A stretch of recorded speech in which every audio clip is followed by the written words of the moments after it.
दोस्तों नमस्कार। आज के इस वीडियो में हम बीए पार्ट प्रथम के विद्यार्थियों के लिए उनके प्रथम प्रश्न पत्र के टॉपिक समाजशास्त्र का वैज्ञानिक परिप्रेक्ष्य के बारे में चर्चा करेंगे। इससे पिछले वीडियो में हमने समाजशास्त्रीय परिप्रेक्ष्य एवं परिप्रेक्ष्य के बारे में विस्तार से चर्चा की और जाना कि परिप्रेक्ष्य किसे कहा जाता है। किसी भी घटना को देखने का नज़रिया दृष्टिकोण परिप्रेक्ष्य कहलाता है और समाजशास्त्री जिस नज़रिए से जिस दृष्टिकोण से किसी घटना का अध्ययन करता है देखता है वह समाजशास्त्रीय परिप्रेक्ष्य कहलाता है। समाजशास्त्रीय परिप्रेक्ष्य में भी दो प्रकार के परिप्रेक्ष्य है, समाजशास्त्र का वैज्ञानिक परिप्रेक्ष्य और समाजशास्त्र का मानवीय परिप्रेक्ष्य। इस वीडियो में हम समाजशास्त्र के वैज्ञानिक परिप्रेक्ष्य की चर्चा करेंगे और जब वैज्ञानिक परिप्रेक्ष्य की बात आती है तो जैसा कि नाम से ही स्पष्ट है कि वैज्ञानिक पद्धति के माध्यम से किसी भी घटना को देखने का नज़रिया या दृष्टिकोण ही वैज्ञानिक परिप्रेक्ष्य कहलाता है।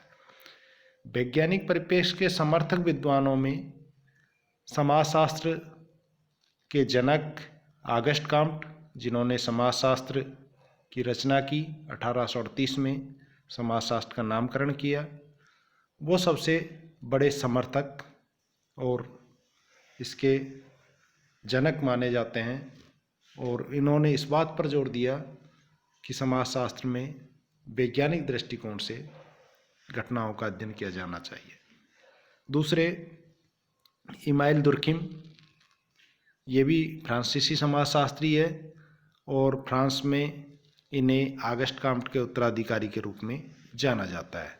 मैक्स वेबर, पेरेटो, पार्सन्स आदि विद्वान वैज्ञानिक परिप्रेक्ष्य के माध्यम से सामाजिक घटनाओं को समझने के समर्थक रहे हैं और इन्होंने, चूँकि स्पेंसर का भी समाजशास्त्र में महत्वपूर्ण योगदान है, स्पेंसर ने समाजशास्त्र पर पहली बार पुस्तक की रचना की, समाजशास्त्र के सिद्धांत, और इन सब ने वैज्ञानिक परिप्रेक्ष्य को अपनाया और इनका मानना है कि जो मानवीय व्यवहार है वह वैज्ञानिक नियम और प्रविधियों द्वारा संचालित होता है। हम कुछ बिंदुवार इसको वैज्ञानिक परिप्रेक्ष्य को समझते हैं तो इसमें हमारा पहला बिंदु है मानवीय व्यवहार वैज्ञानिक नियमों द्वारा संचालित होता है, अर्थात जो वैज्ञानिक पद्धतियां हैं, वैज्ञानिक नियम है,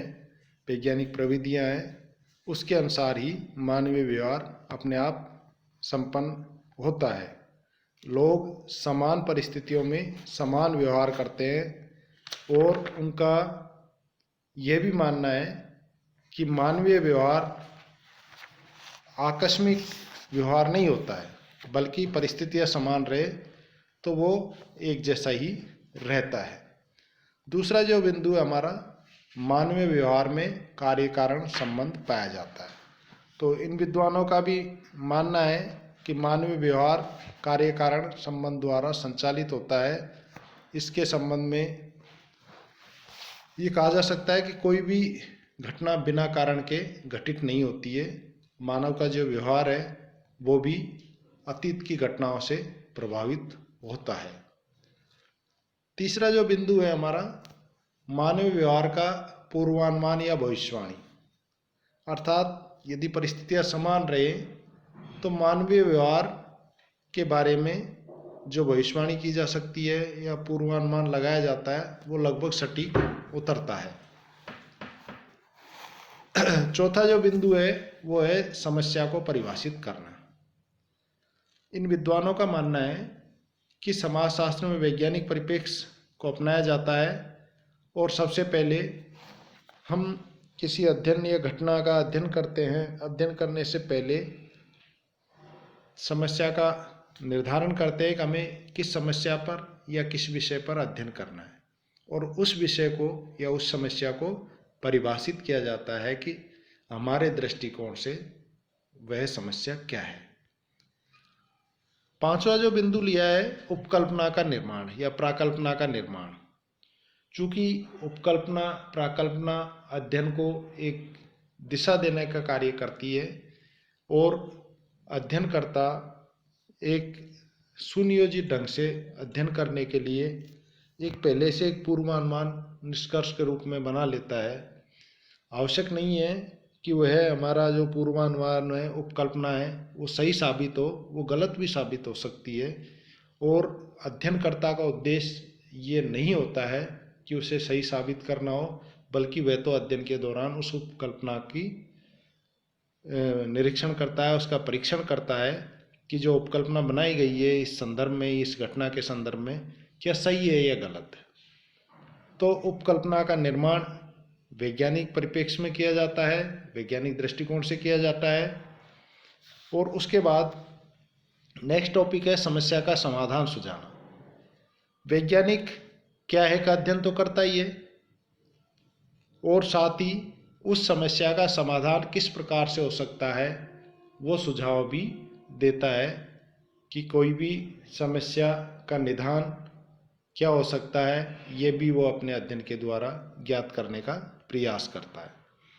नेक्स्ट टॉपिक है उपकल्पना का परीक्षण। जैसा कि मैंने कहा कि उपकल्पना का परीक्षण अध्ययनकर्ता का उद्देश्य भी होता है, क्योंकि जो उपकल्पना बनाई है वो अपने आप में सही नहीं मानी जा सकती जब तक कि उसका परीक्षण नहीं हो जाए।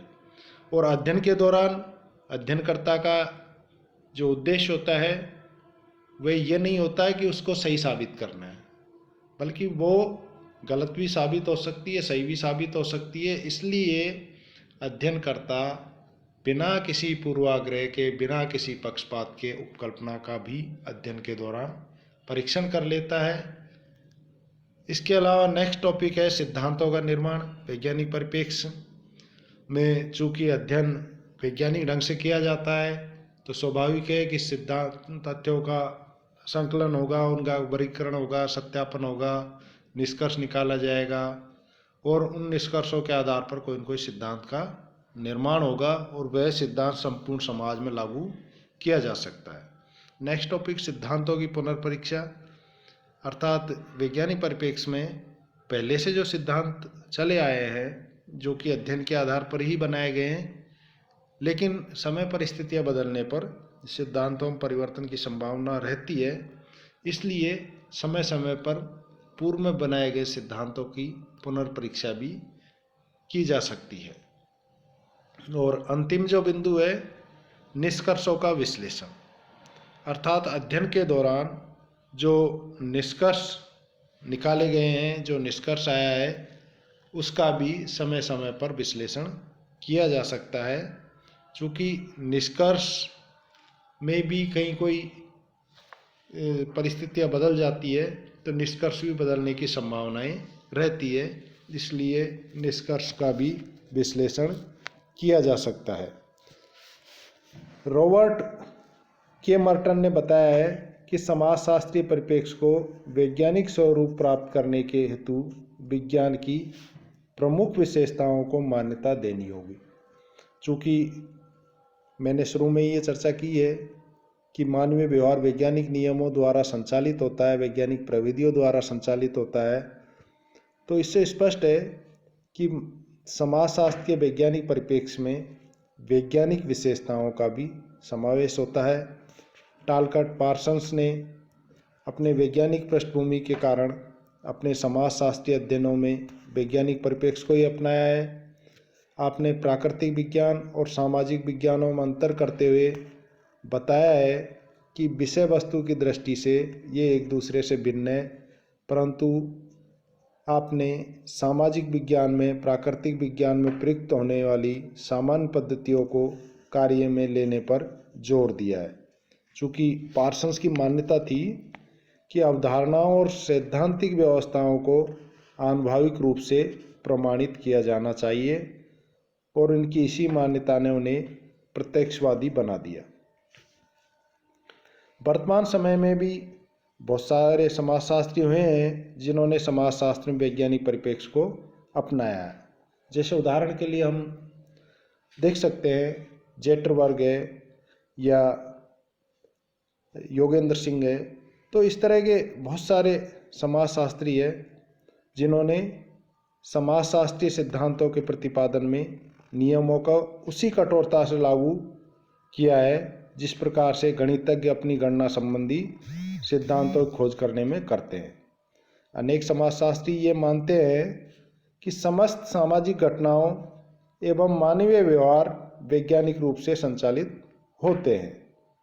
इनमें कार्य कारण संबंध पाया जाता है, जैसा कि मैंने अभी चर्चा की है कि इसमें कार्य कारण मानवीय व्यवहार भी कार्य कारण संबंधों से प्रभावित होता है, अर्थात इसके पीछे कुछ नियम होते हैं और नियमों को ध्यान में रखकर ही समाज में इच्छित परिवर्तन लाए जा सकते हैं। वैज्ञानिक पद्धति को काम में लेते हुए आनुभविक आधार पर प्राप्त तथ्यों से सामान्यीकरण किए जा सकते हैं।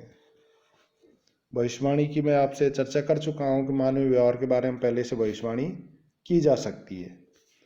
अब चूंकि वैज्ञानिक परिप्रेक्ष्य को अपनाते हुए अनेक आनुभविक अध्ययन किए गए हैं, कई सिद्धांतों का निर्माण भी किया गया है और सोरोकिन ने तो ये भी कहा है कि 1952 से 1965 के बीच समाजशास्त्र के क्षेत्र में असंख्य अनुसंधान कार्य हुए हैं। तथ्यों का विश्लेषण और आनुभविक अनुसंधान हेतु नवीन पद्धतियों का विकास हुआ है। कहने का तात्पर्य यह है कि इस समय समाजशास्त्र में पद्धति शास्त्र पर आवश्यकता से अधिक जोर दिया गया था और जिसकी अन्य विद्वानों ने आलोचनाएं भी की है और जिसके परिणाम स्वरूप ये भी देखने में आया कि समाजशास्त्री वैज्ञानिक बारीकियों में पद्धति शास्त्रीय बारीकियों में उलझ गए और जिसके कारण समाजशास्त्र में दूसरे दृष्टिकोण मानवीय परिप्रेक्ष्य का उदय हुआ। चूँकि हम नेक्स्ट वीडियो में मानवीय परिप्रेक्ष्य की विस्तार से चर्चा करेंगे, हम यहाँ इस वीडियो में केवल वैज्ञानिक परिप्रेक्ष्य की चर्चा कर रहे हैं और वैज्ञानिक परिप्रेक्ष्य की चर्चा में हम निष्कर्ष पर पहुँचते हैं कि समाजशास्त्र में प्रारंभ से वैज्ञानिक परिप्रेक्ष्य को काम में लिया जाता रहा है। जितने भी समाजशास्त्री समाजशास्त्र की उत्पत्ति के समय से लेकर के 1965 तक हुए हैं, उनमें से अधिकांश समाजशास्त्री वैज्ञानिक परिप्रेक्ष्य के समर्थक रहे हैं और वैज्ञानिक परिप्रेक्ष्य के माध्यम से ही उन्होंने अध्ययन पर जोर दिया है। लेकिन जब 1952 से 1965 के बीच पद्धति शास्त्रीय बारीकियों पर ज़्यादा जोर देने लगा, जिससे कि ये समझा जाने लगा कि विषय से भटक रहे समाजशास्त्री, तो मानवीय परिप्रेक्ष्य का उदय हुआ।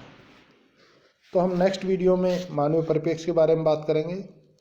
वैज्ञानिक परिप्रेक्ष्य के बारे में हमने जो चर्चा की है, मैं समझता हूँ कि ये विद्यार्थियों के समझने के दृष्टिकोण से पर्याप्त रहेगी और